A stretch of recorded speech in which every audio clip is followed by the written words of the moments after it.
Superposition থিওরেমের এটা 3 number class. এই ক্লাসে আমরা এই ম্যাথটা সলভ করব। এখানে বলছে find V in the circuit using superposition. That means এই যে সার্কিটটা আছে এই সার্কিটের এই ভি ভোল্টেজ মানটা বের করতে হবে সুপারপজিশন থিওরেম ইউজ করে।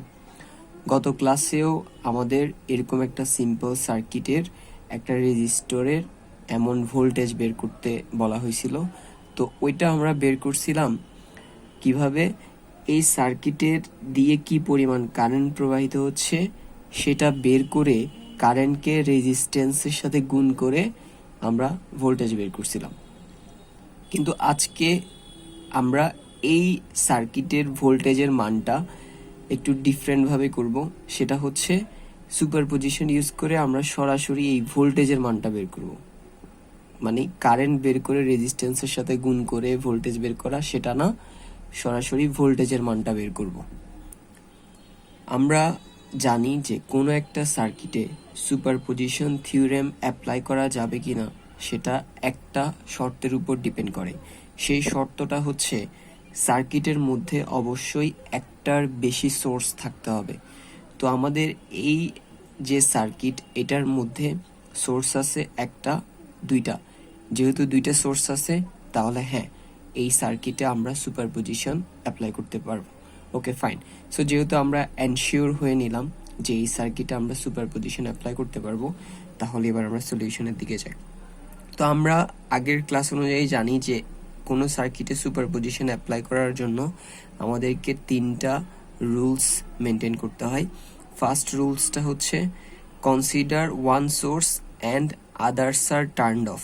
দ্যাট মিন্স এখানে তো সোর্স দুইটা আছে, আমরা প্রথমে যেটা করব একটা সোর্সকে কনসিডার করব বা অ্যাক্টিভ রাখবো এবং অন্য সোর্সগুলো টার্নড অফ থাকবে।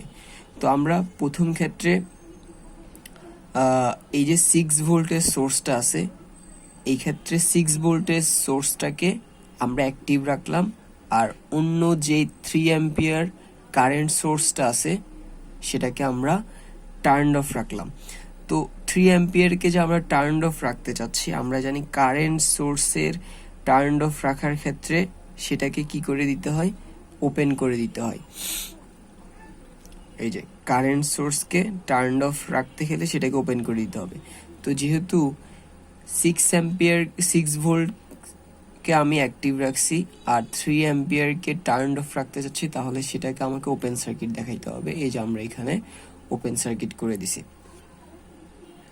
যদি এটা কারেন্ট সোর্স না হয়ে একটা ভোল্টেজ সোর্স হতো, তাহলে এই জায়গায় কি করতাম, ভোল্টেজ সোর্স হলে আমরা জানি সেটাকে শর্ট করে দিতে হয়। দ্যাট মিনস এই জায়গাটাকে শর্ট করে দিতাম। যাই হোক, আপাতত এটা ভোল্টেজ সোর্স না, এটা হচ্ছে current source. So current source থাকলে আমরা এটাকে ওপেন করে দিব। সো এই জায়গাটা ওপেন রাখলাম। সো প্রথম ক্ষেত্রে তাহলে আমরা কি করলাম, আমরা 6 ভোল্টকে অ্যাক্টিভ রাখলাম। So when 6 volt is active, তাহলে সেক্ষেত্রে 3 অ্যাম্পিয়ার যেটা কারেন্ট সোর্স আছে সেটা ওপেন রাখলাম, ওপেন করে দিতে হবে। ফাইন।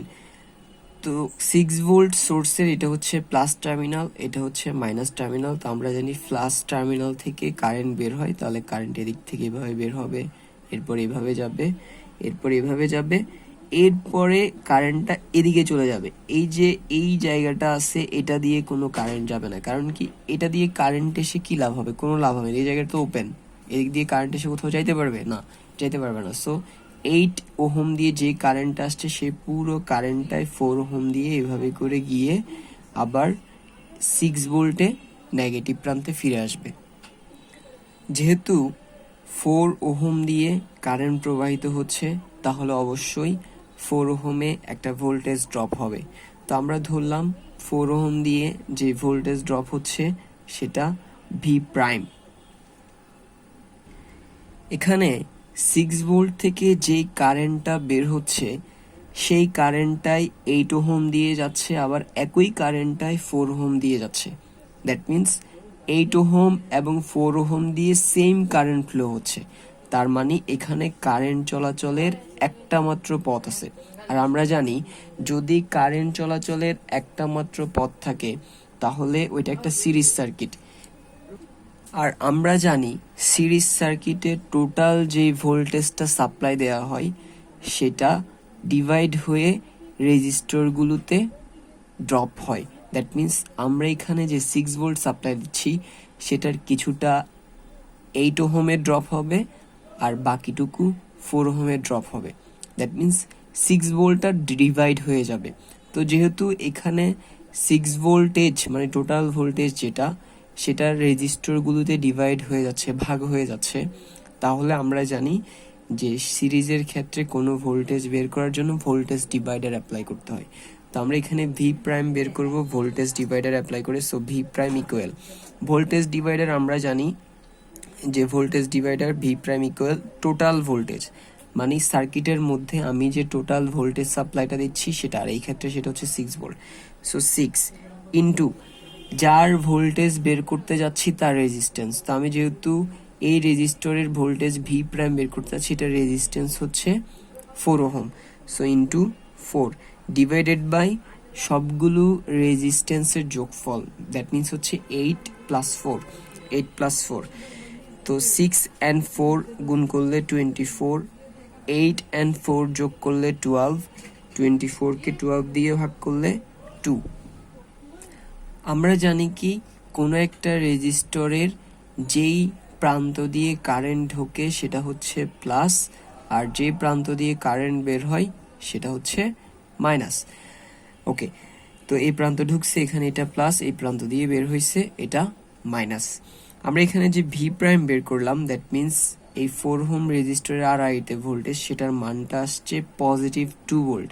তো পজিটিভ 2 ভোল্টের মানে কি আমরা জানি যে এই ভি প্রাইমের মান পজিটিভ 2 ভোল্ট আসছে, এটার মানে কারেন্টের ডিরেকশন অনুযায়ী যে প্লাস মাইনাস পাইছি এই ভি প্রাইম বের করার জন্য ভোল্টমিটারের প্লাস টার্মিনাল ওই কারেন্টের ডিরেকশনের প্লাসের সাথে কানেক্ট করছি, আর ভোল্টমিটারের মাইনাস টার্মিনাল কারেন্টের ডিরেকশনের মাইনাসের সাথে কানেক্ট করছি।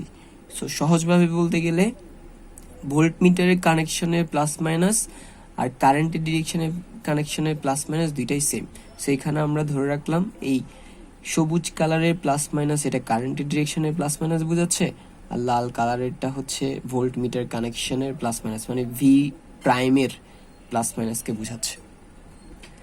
এবার সেকেন্ড স্টেপ, আমরা উপরে 6 ভোল্টকে অ্যাক্টিভ রেখে 3 অ্যাম্পিয়ারকে টার্ন অফ করছি। এবার আমরা যেটা করব 3 অ্যাম্পিয়ারকে অ্যাক্টিভ রাখবো আর 6 ভোল্টকে টার্ন অফ রাখবো। তো আমরা জানি কি 6 ভোল্ট এটা যেহেতু একটা ভোল্টেজ সোর্স, তাহলে ভোল্টেজ সোর্সকে কি করে দিতে হয়, শর্ট করে দিতে হয়। সো আমরা শর্ট করে দিলাম। দ্যাট মিনস সেকেন্ড কেসে আমরা 3 অ্যাম্পিয়ারকে অ্যাক্টিভ রাখলাম, 6 ভোল্টকে টার্ন অফ করে দিলাম। ওকে, আর এটা ভোল্টেজ সোর্স হয় জায়গাটা শর্ট হয়ে গেছে, ফাইন।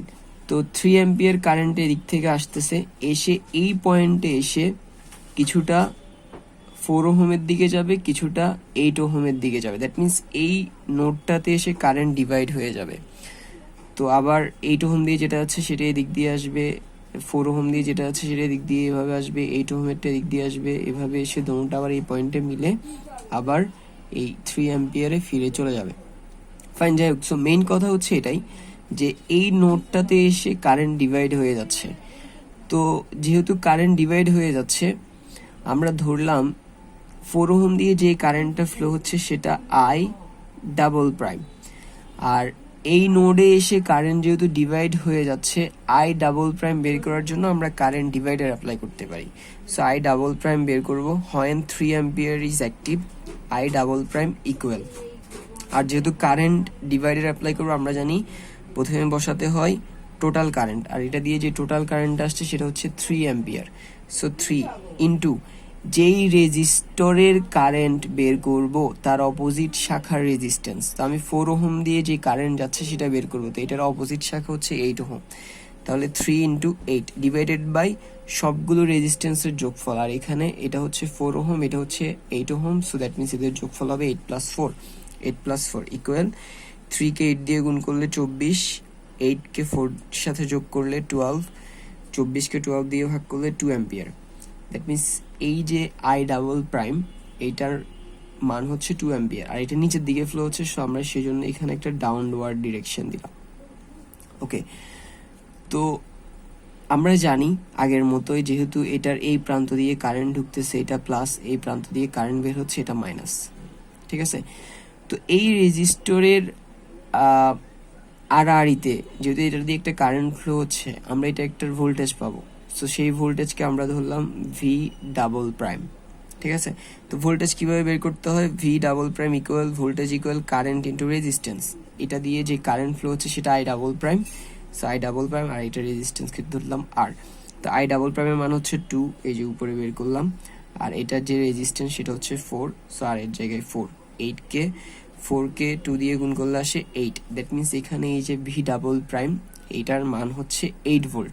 তো এটা যেহেতু প্লাস মান আসছে, আমরা জানি কি যেহেতু এটার প্লাস মান আসছে, এর মানে হচ্ছে যে কারেন্টের ডিরেকশন অনুযায়ী যে প্লাস মাইনাস পাইছি, ভি প্রাইম বের করার জন্য অবভিয়াসলি ভোল্টেজকে কোনো একটা ভোল্ট মিটার দিয়ে বের করতে হয়। সেই ভোল্ট মিটারের প্লাসকে কারেন্টের ডিরেকশনের প্লাসের সাথে, আর ভোল্ট মিটারের মাইনাস টার্মিনালকে সেটাকে কারেন্টের ডিরেকশনে মাইনাস। দ্যাট মিনস কারেন্টের ডিরেকশন অনুযায়ী যে প্লাস মাইনাস পাইছি, ভোল্ট মিটারের প্লাস মাইনাসকে সেম পোলারিটিতে কানেক্ট করব, ঠিক আছে। এখন আমাদেরকে প্রশ্নে কি বের করতে বলছিল, প্রশ্নে বের করতে বলছিল যে ভি, এই 4 ওহমের আড়াআড়িতে ভোল্টেজ, সো সেটা কিভাবে বের করব। তো আমরা এখানে লিখলাম এই যে ভি ইকুয়াল, প্রথম কেসে যে ভোল্টেজটা পাইছি সেটা হচ্ছে ভি প্রাইম, আর দ্বিতীয় কেসে যে ভোল্টেজটা পাইছি সেটা হচ্ছে ভি ডাবল প্রাইম। সো এটা হচ্ছে ভি প্রাইম আর এটা হচ্ছে ভি ডাবল প্রাইম। এখন আমরা যদি দেখি তাহলে দেখব যে ভি যেটা সেটার উপরেরটা প্লাস নিচেরটা মাইনাস, সিমিলারলি ভি প্রাইমেরও উপরেরটা প্লাস নিচেরটা মাইনাস, তার মানে ভি এর সাথে মিলে যাচ্ছে পোলারিটি। সিমিলারলি ভি ডাবল প্রাইমের উপরেরটা প্লাস নিচেরটা মাইনাস, দ্যাট মিনস হচ্ছে ভি এর সাথে মিলে যাচ্ছে। তো যেহেতু ভি প্রাইম এবং ভি ডাবল প্রাইমের পোলারিটি আমাদের যে ভি বের করতে বলছে সেটার পোলারিটির সাথে মিলে যাচ্ছে, তাই এদের দুইজনের আগে প্লাস। সো ভি প্রাইমের আগে কিছু নাই, এর মানে প্লাস, ভি ডাবল প্রাইমের আগেও প্লাস। সো সহজ কথা হচ্ছে আমরা যে ভোল্টেজ বের করব সেটার পোলারিটি যদি মেইন যে ভোল্টেজ সেটার পোলারিটির সাথে মিলে যায় তাহলে প্লাস, আর যদি আমরা যেটা বের করলাম সেটার পোলারিটি মেইন ভোল্টেজের পোলারিটির সাথে বিপরীত হয় তাহলে মাইনাস। কিন্তু যাই হোক, এই ক্ষেত্রে তো উল্টা হচ্ছে না, এই ক্ষেত্রে সবগুলোর পোলারিটি মিলে যাচ্ছে, উপরের গুলো সব প্লাস নিচের গুলো সব মাইনাস। সো যেহেতু মিলে যাচ্ছে তাই আমাদের সবগুলো প্লাস। যাই হোক, তো ভি প্রাইমের মান বসালে ভি প্রাইমের মান আসছে এই যে 2 ভোল্ট, ভি প্রাইমের জায়গায় 2 ভোল্ট বসালাম। ভি ডাবল প্রাইমের মান আসছে 8 ভোল্ট, সো ভি ডাবল প্রাইমের জায়গায় 8 বসালাম, 8 আর 2 যোগ করলে 10 ভোল্ট, ঠিক আছে। সো দ্যাট মিনস এখানে এই যে ভি বের করতে বলছে সেটার পরিমাণ হচ্ছে কত, এই যে আমরা এখানে বের করলাম 10 ভোল্ট। সো এখানে একটা বিষয় অবশ্যই মাথায় রাখতে হবে, যোগ বিয়োগের ক্ষেত্রে যদি আমাদের V prime V double prime এদের পোলারিটি মেইন যে ভোল্টেজ সেটার পোলারিটির সাথে একই হয় তাহলে প্লাস, ভি প্রাইমের আগে প্লাস দিব, ভি ডাবল প্রাইমের আগে প্লাস দিব। আর যদি এমন হইতো ভি প্রাইমের পোলারিটি ওইটার সাথে উল্টা, দ্যাট মিনস উপরেরটা আসছে মাইনাস নিচেরটা আসছে প্লাস, সো এটার সাথে উল্টা হয়ে যাচ্ছে না, তাহলে সেই ক্ষেত্রে ভি প্রাইম লিখার সময় এই যে এখানে ভি প্রাইম লিখার সময় এটার আগে মাইনাস দিতাম। সো সহজ বিষয় হচ্ছে একই পোলারিটি সেম হয়ে গেলে প্লাস, পোলারিটি ভিন্ন হলে minus. That's all for today.